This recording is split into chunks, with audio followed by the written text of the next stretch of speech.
Assalamu alaikum, bonjour à toutes et à tous et bienvenue pour une nouvelle vidéo. Cette semaine, on va parler des investissements intéressants à faire au Maroc sur des secteurs qui ont le vent en poupe. Il y a bien entendu certains assez connus comme l'immobilier avec des spécificités que je vais vous présenter qu'il faut connaître avant d'investir dans l'immobilier.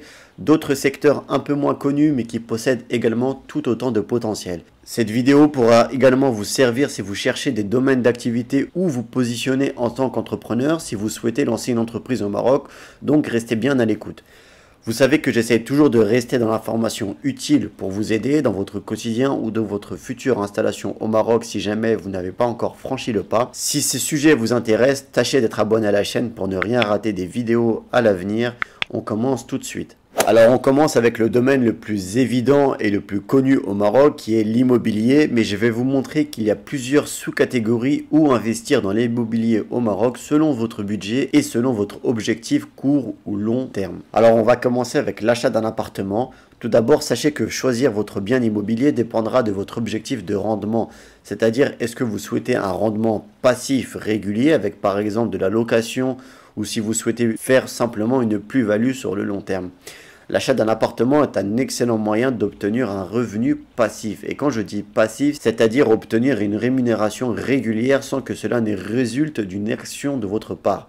Par exemple, le loyer qui tombe mensuellement dans votre compte bancaire est une rémunération passive puisque vous n'avez pas besoin de travailler pour l'obtenir. Au contraire d'un salaire sur votre emploi, un CDI en 35 heures par exemple, vous devez absolument faire ces heures-là pour obtenir votre salaire. Si vous arrêtez de travailler, votre salaire ne vous sera plus versé.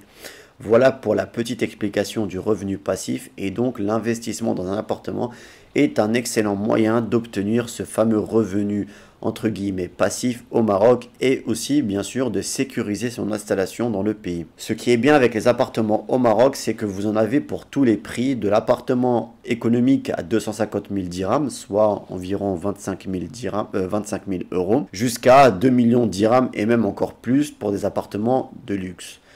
Quoi qu'il arrive, si c'est un appartement pour de la location, essayez de viser des petits appartements qui ont souvent des meilleurs rendements en termes d'investissement location. D'ailleurs, quant à l'achat d'un bien immobilier au Maroc, je vous explique en détail pas mal de points à respecter pour sécuriser votre achat dans mon livre sur la vie au Maroc dont je vous ai parlé la semaine dernière. Le lien est dans la description, le paiement est 100% sécurisé, ne vous inquiétez pas. Et puis je vous rembourse si jamais vous n'appréciez pas l'e-book. Une fois que vous avez acheté votre fameux appartement, vous aurez le choix entre la location longue durée ou la location courte durée. Et honnêtement, la location de courte durée vous permettra de gagner plus d'argent, mais vous demandera également plus de temps. Par exemple, si vous passez par Airbnb, vous aurez en général pas trop de mal à le louer au Maroc, notamment si vous l'avez acheté dans une grande ville marocaine. Ou alors vous pouvez également déléguer la location à une agence ou une conciergerie moyennant la commission. Là, c'est vraiment propre à chacun. Je vous expose les choix qui vous sont disponibles et ensuite, ce sera à vous d'évaluer en fonction de votre temps, de votre budget, de la meilleure solution à prendre. Ensuite, vous avez également la possibilité d'acheter un terrain. L'achat d'un terrain peut représenter un excellent moyen d'investissement si vous n'êtes pas pressé. Choisissez une localisation qui a de l'avenir, idéalement en dehors d'une grande ville, mais pas trop loin pour espérer que celui-ci prenne de la valeur. Le mieux, si vous en avez la capacité, est de surveiller les projets sur le long terme des villes. Par exemple, de surveiller le développement de zones industrielles, de zones d'affaires, de secteurs commerciaux. Vous savez, parfois, vous pouvez voir des années en avance où est-ce que certains projets vont se faire. Si vous savez que par exemple dans tel quartier en région ou plutôt en banlieue il va y avoir des entreprises, des centres d'affaires qui vont se créer, vous savez que ce domaine là, cet endroit là va prendre de la valeur. Ici dans cette catégorie là, il faut vraiment viser le long terme et voir une revente après plusieurs années. Mais si vous choisissez un bon endroit et un bon terrain, vous pouvez espérer multiplier sa valeur après plusieurs années. D'ailleurs, il y a deux types de terrains: les terrains titrés et les terrains non titrés, aussi appelés Melkia. Il faut savoir que les Melkia sont moins chers que les terrains titrés et peuvent représenter un investissement beaucoup plus intéressant si vous arrivez à maîtriser les risques. Parce que oui, acheter un bien non titré représente toujours un risque. J'avais fait une vidéo sur ce sujet, je vous afficherai le lien en fin de vidéo si ça vous intéresse. L'autre option d'investissement est si vous achetez un terrain et que vous recherchez un revenu passif, eh bien c'est tout simplement de construire ensuite sur ce terrain pour pouvoir louer votre bien. Là on part forcément sur un budget plus conséquent, mais si vous en avez les moyens, achetez un terrain dans une zone rurale par exemple, pourrez construire une villa avec piscine et la louer ensuite sur Airbnb à la nuitée, est quelque chose qui se fait de plus en plus au Maroc. Vous pouvez trouver des terrains pour 1000 mètres carrés et plus, pour 20 000 euros parfois dans certaines zones rurales, certaines campagnes, certaines provinces, et ensuite construire petit à petit votre villa. C'est quelque chose de faisable si on s'arme de patience et qu'on connaît les bons endroits, les bons samsars et les bons contacts. Voilà pour l'immobilier. Maintenant, on va passer à la deuxième catégorie d'investissement qui est l'or. Vous le savez peut-être pas, mais c'est bien connu pour être une valeur refuge en cas de crise économique ou de désordre géopolitique. Ce fameux métal jaune est un actif indispensable dans tout portefeuille d'investissement.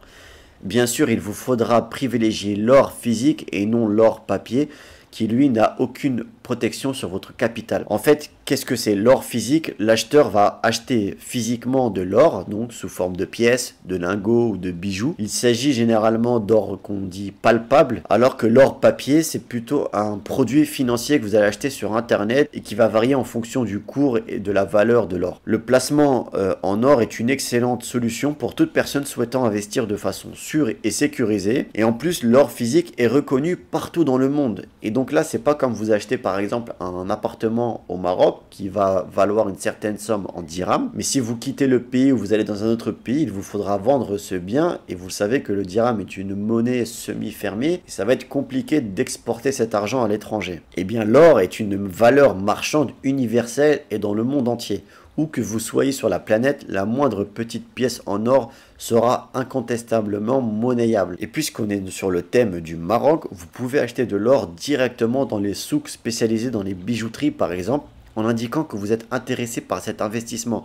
Vous trouverez tout de suite un marché à l'écoute et des commerçants disponibles. Essayez de demander directement à ces personnes-là où est-ce que vous pouvez acheter de l'or, parfois soit brut, soit en pièces, soit en bijoux. Et essayez aussi de suivre les tendances et les valeurs de l'or pour investir au bon moment. Vous pouvez... Alors s'il y a un secteur qui peut offrir un rendement régulier au Maroc, hormis l'immobilier, c'est bien l'agriculture. Les investissements dans l'agriculture peuvent prendre la forme soit de l'achat de terres agricoles ou de l'investissement dans des entreprises agroalimentaires. Honnêtement, investir dans l'agriculture au Maroc, ça peut être un excellent moyen rentable pour vous de faire de l'argent. Alors, je vais vous présenter quelques exemples de cultures porteuses au Maroc, mais quoi qu'il arrive, faites toujours attention, ce n'est pas un investissement de tout repos. Vous ne pouvez pas juste investir votre argent, comme dans l'immobilier, mettre en location et aller dormir. Et ça vous demandera du temps, de la montée en compétences. Il faudra quand même apprendre certaines choses sur l'agriculture pour éviter de vous faire arnaquer, de faire des mauvaises récoltes. Il faudra aussi vous entourer de les bonnes personnes. Vous ne pouvez pas faire ça tout seul. Mais c'est vraiment un excellent moyen et puisque vous vivez au Maroc ou si vous avez l'intention de partir au Maroc, autant profiter de l'agriculture dans ce pays. Et donc parmi ces fameuses cultures porteuses au Maroc, vous avez les olives. Vous savez que l'olivier est un arbre très répandu au Maroc et que l'huile d'olive est un produit de grande demande sur les marchés locaux mais aussi à l'international si vous souhaitez faire de l'export. Vous avez ensuite l'argan. L'huile d'argan est un produit extrêmement prisé pour ses nombreux bienfaits pour la santé et aussi pour la beauté. Outre c'est devenu un produit également d'hygiène et puisque les arbres d'argan poussent dans certaines régions du Maroc, c'est devenu une option intéressante pour pas mal d'investisseurs qui souhaitent rentrer dans l'agriculture. Il y a également les dattes, puisque les dattes représentent un produit extrêmement populaire au Maroc et aussi exporté vers de nombreux pays à l'étranger. Les palmiers à dattes peuvent pousser dans des conditions climatiques appropriées par rapport au Maroc et sont une option encore une fois rentable pour les investisseurs. Et puis vous avez aussi les fruits et légumes tout simplement. Le Maroc c'est une source importante de fruits et légumes pour les marchés encore une fois locaux et internationaux. Les investisseurs dans l'agriculture peuvent prendre des fermes pour cultiver des produits tels que des tomates, des poivrons, des melons, des pommes, des agrumes, des pastèques, etc. etc. Et si vous arrivez à avoir de bonnes récoltes, il y a vraiment beaucoup d'argent à se faire dans ce milieu. Lorsqu'il s'agit d'acheter des terres et de cultiver, il est important de prendre en compte les coûts de mise en place. Ce n'est pas un simple investissement, il faudra vous acheter des terres, la construction de serres, l'achat de matériel, recruter les bonnes personnes pour s'occuper de ces terres, ensuite savoir les vendre et où les vendre. Mais c'est un secteur et un domaine qui est extrêmement porteur au Maroc et ce n'est pas pour rien que beaucoup d'étrangers viennent investir au Maroc dans l'agriculture. Et d'ailleurs, pas mal de secteurs de l'agriculture, de fruits et légumes, etc. sont parfois possédés par des étrangers au Maroc, ou en tout cas qui sont gérés par des étrangers. Et enfin, le quatrième secteur qui est intéressant où investir au Maroc, c'est le tourisme. Le tourisme est un secteur en croissance rapide au Maroc et peut offrir des opportunités extrêmement intéressantes. Vous avez bien sûr les hôtels, les restaurants, les activités touristiques, mais ici je vais parler principalement des locations de véhicules type voiture, vélo, scooter, trottinette électrique, etc., etc. Alors il faut savoir que tous les touristes, la plupart du temps qui viennent au Maroc, cherchent des moyens pratiques et économiques de se déplacer dans les villes et les régions touristiques.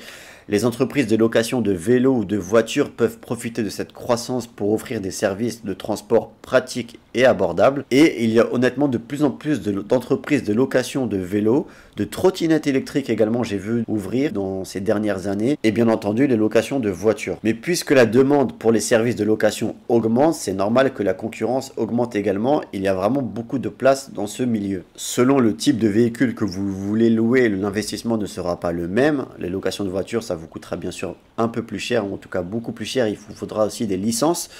Donc c'est un peu plus compliqué à voir, mais en fait, plus la barrière à l'entrée est compliquée, plus il y a de contraintes comme la licence par exemple, et plus la concurrence sera limitée. Alors que si vous ouvrez une location de vélo ou de trottinette électrique, ce sera un peu plus simple, ce sera moins cher. Mais comme la demande augmente, comme je disais tout à l'heure, il y a vraiment des choses à faire dans ce sens. Je vous mettrai le lien de ce blog qui vous explique comment ouvrir une agence de location de voitures avec les différentes autorisations à demander, les investissements à faire, etc., etc.